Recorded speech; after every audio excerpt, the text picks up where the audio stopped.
Peace and blessings, my people. Did you do your part today? Today is May 31st, 2020, and we will never see this day again. But we woke up today with two gifts, our eyes. I want to remind us all what happened 99 years ago on May 31st. There was a race riot that took place on this same day. It actually it lasted for a few days, to be honest with you. And the Tulsa community was formally organized in 1906. And it took on the name Greenwood by 1921. It was a home to about 10,000 black residents. I mean, chilling. Greenwood was one of the most influential African-American communities in the country. And better became known as the Black Wall Street, ladies and gentlemen. Now, Washington referred to the Greenwood neighborhood as Negro Wall Street. Many Americans, including African Americans, had moved to Oklahoma in hopes of gaining a shot at quick economic gains through the mining and oil industries. You still with me? Okay. Now, AKA OW Gurley is credited with having the first black business in Greenwood in 1906, says Hannibal Johnson, author of Black Wall Street. So what happened was Gurley was turn of the 20th century. He was a black educator, an entrepreneur, a landowner who was born and formerly enslaved by Africans. And in 1989, after resigning from the position he held with Grover Cleveland.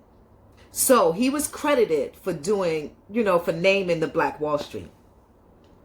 Tulsa was settled between 1828 and 1836, right? But guess what? For most of the 20th century, the city held the nickname Oil Capital of the World, and played a major role as one of the most important hubs of the American oil industry. You still with me? Okay, that's big money for the oil people, okay? That's big money for us. That means we was balling and we had it together, okay? It wasn't like we needed them. We was doing what we do. And we so good at it. And I'm so proud of my people, okay? Whatever part that you're playing, I'm proud of you. I'm not here to judge you. I'm just here to shed a little light to keep us uplifted so we can continue with the plan and move forward, because we're just getting started. Understand that most of the negative stuff that is going on, it ain't starting from us. And y'all see it on the video. We have the video to show this stuff, right? So what happened during this time, right? They was balling. Everybody was doing their thing, right? Well, guess what? On May 30th, 1921, Dick Rowland, don't forget his name, a young African-American shoe shiner, was accused of assaulting a white elevator operator named Sarah Page. 17 years old, Sarah Page accused Dick Rowland of assaulting her. The same thing we seeing with Amy's, and I know we call them all Karens, but we need to start calling them their real names, so we can know and put them on blast. And for those of us who say, oh, we shouldn't do anything. She already lost her job. She lost her dog. That's just one of them. I saw a video today. A girl went to go wish her sister a happy birthday, stood outside her door. Another lady came out and said it was disturbing her and her dog. Did you hear what I said? It was disturbing her and her dog. Anyway, we're going to keep it moving. So all of these fake calls and all of this stuff, this has been going on since before 1921. They are comfortable with making up stories so that way they know what's going to happen. And that's why it's all stopping. It's stopping. We coming for y'all. We going to get y'all little liars, the one that keep lying to get people locked up. Well, guess what? We got video now. I'm not saying the video is in all, but it's sure showing them how much of a liar that they are. So you can call it the Tulsa Race Massacre. You can call it the Tulsa Riot, the Greenwood Massacre, the Black Wall Street Massacre, whatever you want to call it. It was a massacre, okay? And they came in and basically killed so many people, destroyed homes. I mean, mobs of white residents attacked black residents and businesses. The same thing that we're seeing right now. Roughly about 12, you hear the police out there because they've been protesting.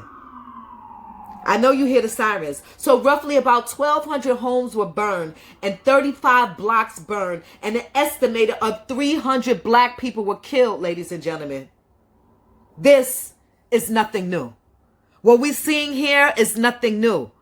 But you see, this history will continue to repeat itself if we don't do anything about it. The stuff that I've been writing and everything, I'm just a vessel. It's just been coming through me. But America's Murderous Place to Live, the poem, oh, I did that years ago. I wrote that years ago, and it's still relevant today. Imagine a writer who wrote something in 1921 would be looking at us like, are you kidding me? We are still dealing with the same shit? The same shit. Ladies and gentlemen, do your part. And the anniversary for the Black Wall Street, and look what's happening today. You will reap what you sow. In the words of Tamika, we learn from you. One of the last known living survivors of the 1921 Tulsa Race Massacre gets a wish granted. Community leaders help honor 105-year-old Leslie Randall. News on 6's Eric Payne is live with the details from the special moment. Eric? Mother Randall has wanted to have her home remodeled for a while now, and the community says this remodeling project is not just that, it's a way to remember a dark time in our history and honor a legacy. Miss Leslie Randall is getting a warm welcome and a first look at her newly restored home. I'm just so glad to know that you love me well enough to come out and see me. Family and friends from all over are giving the 105-year-old Tulsa Race Massacre survivor a housewarming cookout. The Terrence Crutcher Foundation partnered with Revitalize T-Town, The Gathering Place, along with city and state leaders. This is what community looks like, guys. This is what unity looks like. State Representative Regina Goodwin is even helping honor Randall with a state proclamation. This isn't just some passing thing that we're doing. We're thanking God that Miss Randall survived. Goodwin says it's important to not only recognize her, but also remember others who were killed in 1921. She says Randall's life is a triumph. We love you. Folks talk about their pillars in the community. You are the foundation of this community, and there's a difference. And as Leslie Randall is in awe of the changes to her home, she says she's thankful for how the community has supported her. I'm just so pleased and so happy to be with you all, and you all to be with me. God has blessed me over 100 years, but I do thank you so much. Thank you, everyone. Thank you so much.